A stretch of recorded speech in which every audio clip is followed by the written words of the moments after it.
Welcome back to the Jet Set. Today we're on a journey through the San Juan Islands in the Pacific Northwest, and while visiting Orcas Island, we went exploring through the many businesses and restaurants and had a chance to connect with some of the entrepreneurs and found that they're very careful to keep a balanced relationship between business and the land that they operate on.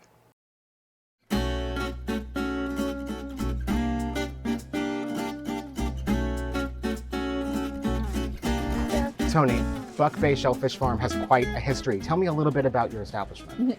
Well, this is actually a third-generation property. Our grandparents bought this back in the mid-30s. They had originally were on their way up to Alaska to homestead up there. Okay. And it rained for 3 straight weeks, and they decided, you know what, this is not right. So they got back in their sailboat, packed all the tools up, and ended here in this glorious part of San Juan Islands on beautiful Orcas Island. This is so cool here. Tell me a little bit about when people come to visit this beautiful place, how can they take care of it so that we can still enjoy it for future generations? Yeah, that's a really good question. And the reason why is that we are very protective of their islands, the people, the locals, if you will, the people that live here. And we do just one thing we don't do is if someone honks their horn at you, it's because they're saying hi. And that's what we would like them to feel like when they come here, and that's what we'd like them to act like. Now, speaking of the beauty, now we are in a very beautiful location. What kind of sustainable practices do you employ here to help preserve the land? Well, besides farming oysters, which is really a great way to clean our local waters and all that, you know, just live cleanly, shop locally, support all of our local farms, support all of our local businesses. That's what we do to sustain here. Tony, thank you so much. Thank you so Bobby, much. I'm going to Yeah, have let's some go lunch. in here and let's go see what we can find. After talking to Tony, we of course had to indulge in some of the amazing food. The fresh fish and chips and clam chowder were delicious, and if you make your way over to Orcas Island, we definitely recommend making this a lunch destination. As Tony said, shopping and dining at locally owned shops is an important part of helping and supporting the community while visiting. Taking a walk through the charming downtown area offers lots of local art and tons of charm. One local business with a unique story is Roots, and I had the chance to meet with owners Cole and Shay to learn about their story. Okay, you guys, we're here at Roots on Orcas Island. This place is amazing, and there is a lot going on here. Tell me about the kind of the vibe here. What's going on here? What's going on, Cole? Yeah. we're just getting going. We're working on this for a long time, and we opened the first kind of phase of the business. That's amazing. So we are starting here in the coffee shop, but what's the kind of progression of this place? So Templin's was the original grocery store on the island. When we were kids, we grew up coming to this store to buy our groceries.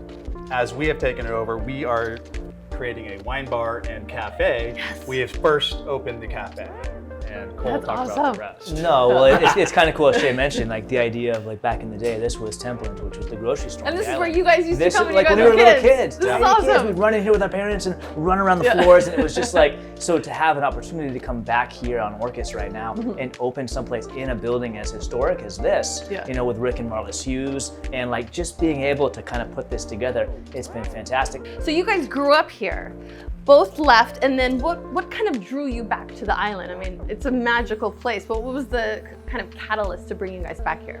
I think it's different for us both, but I just moved back in 2019. I left in 1999, and almost 20 years to the date, I moved back. And I think it had a lot to do with the people who raised me on the island. I think it had a lot to do with the fact that I had great friends and great relationships here. Yeah, because you guys grew up together, That's right. Yeah. We graduated high school together. We knew each other since we were probably about 4 years old, maybe 3 years old. But yeah, so that was a huge catalyst for me to move back.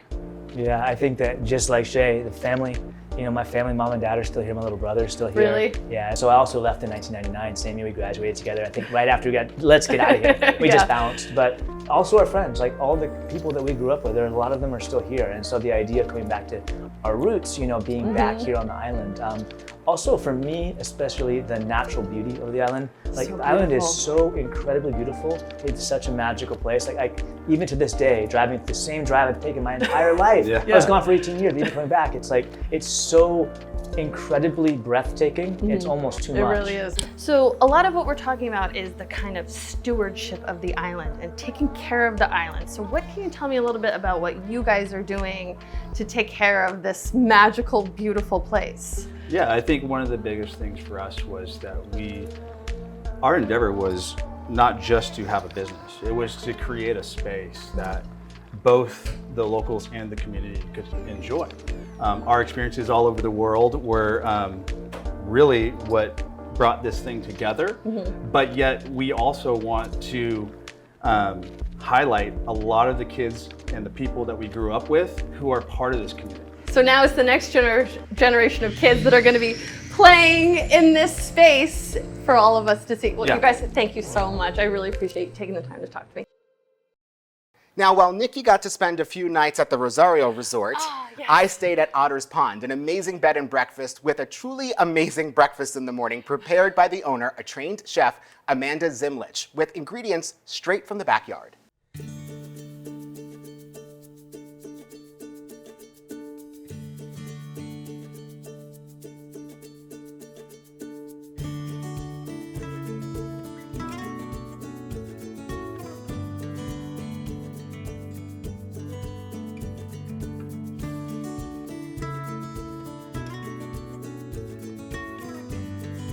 Amanda, I have to say, I am thoroughly enjoying my stay here at Otters Pond. It is so comfortable, and your breakfast this morning was amazing. Oh, good. I'm so glad. I'm glad. Well, there's two things that you can't skimp on. You can't skimp on your shoes, and you can't skimp on your mattress. So those two things I try to. The mattress is really amazing. The truth is, Amanda's attention to detail stretches far beyond the mattresses. The well-thought-out spaces are immaculately clean and welcoming, with areas to read and relax, or to just enjoy a glass of wine and take in the spectacular scenery. Cooking with the ingredients from here, specifically Orcas, I like to try to tell the story to the guests that stay here, and to friends and family that I cook and eat meals with. That connection, and I think we do that best through the cooking, the flavors. You know, there's so much beauty on the island, and there's obviously a lot of folks who want to come visit, but what's your hope for visitors to the island? How do you want them to view and protect the island while they're visiting? I really want people to see not just what we have in terms of the ocean and the shoreline. Sure, that's kind of a natural attraction, but I feel privileged because we've got Otters Pond, which is inland. And everybody sort of sees pictures of whales and orcas, and those are beautiful, and we want to preserve them and understand their behaviors. But inland, we've got beautiful birds and a diverse group of raptors, owls, and hawks, and falcons, and so forth. So this is kind of a natural setting to see what's inland and what's in the forest. And I want people to kind of walk away with an appreciation for the diverse species that we have just in Moran State Park, which we're right next door to. And treading lightly, I think it's a big message.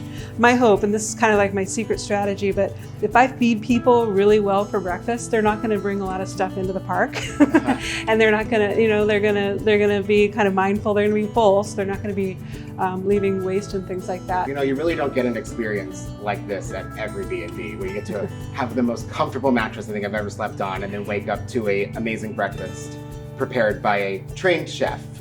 So thank you so much for having us and for showing us around and for all the background, because it really has been a very comfortable stay. Absolutely, it's my pleasure. We've got to take a quick break, but when we come back, we're ferrying over to San Juan Island for some more exploring in the Pacific Northwest. There's kayaks involved.